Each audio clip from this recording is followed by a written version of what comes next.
ಒಂದು ಟ್ವೀಟ್ ಮಾಡಿದೆ, ಲಕ್ಷ್ಮೀ ಹೆಬ್ಬಾಳ್ಕರ್ ಅವ್ರ ಫೋಟೋನ ಹಾಕಿ ಸಚಿವರು ಕಾಣೆಯಾಗಿದ್ದಾರೆ ಅಂತ. ಕಳೆದ 3-4 ದಿನದಿಂದ ನಾವು ಕೂಡ ಅಧಿವೇಶನಕ್ಕೆ ಬರ್ತಾ ಇದ್ದೀವಿ. ನಾವು ಈ 5,000 ಕೋಟಿ ರೂಪಾಯಿ ಏನು ಬಡವರಿಗೆ 2,000 ರೂಪಾಯಿ ತಲುಪಬೇಕಾಯ್ತು, ಅದನ್ನು ಮೋಸ ಮಾಡಿದ್ದಾರೆ. ಫೆಬ್ರವರಿ ಮಾರ್ಚಲ್ಲಿ ಹಾಕಿಲ್ಲ, ಏಪ್ರಿಲ್ ಮೇ ಈ ಥರದ್ದು ಹಾಕ್ಬಿಟ್ಟಿದ್ದಾರೆ. ಅಂದ್ರೆ ಇದು ಓದಂಗೆನಾ? ಸದನಕ್ಕೆ ತಪ್ಪು ಉತ್ತರ ಕೊಟ್ಟಿದ್ದಾರೆ. ನಾವು ಪುಟ್ಬಿಟ್ಟಿದ್ದೀರಿ ಅಂತ.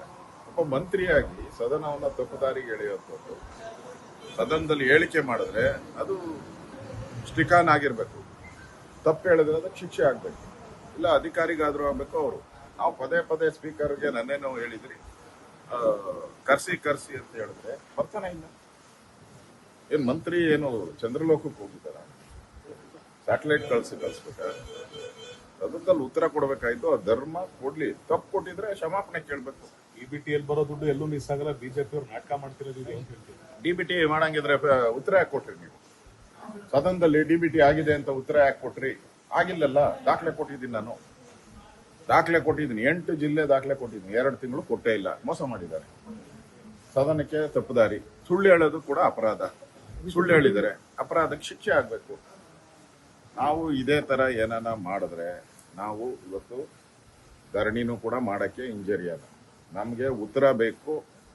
ಅವ್ರಾಗಿರೋ ತಪ್ಪಿಗೆ ಕ್ಷಮಾಪಣೆ ಕೇಳಬೇಕು. ಇಲ್ಲ, ಯಾರು ಅಧಿಕಾರಿ ಆಗಿದ್ದಾರೆ ಅವ್ರು ಶಿಕ್ಷೆ ಆಗ್ಬೇಕು.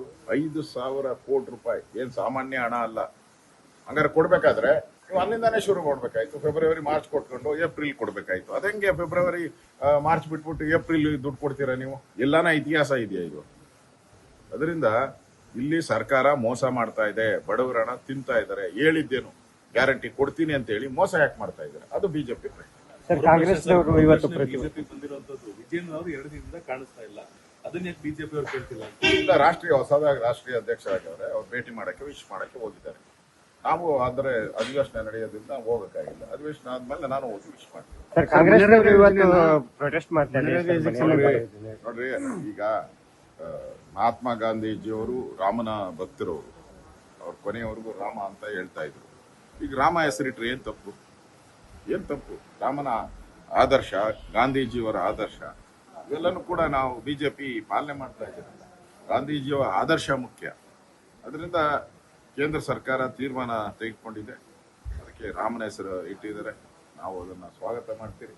ಕಾಂಗ್ರೆಸ್ ಅವ್ರಿಗೆ ಬೇರೆ ಏನು ಮಾಡಕ್ ಕೆಲಸ ಇಲ್ಲ, ಅದಕ್ಕೆ ಮಾಡ್ತಾವ್ರಷ್ಟೇ.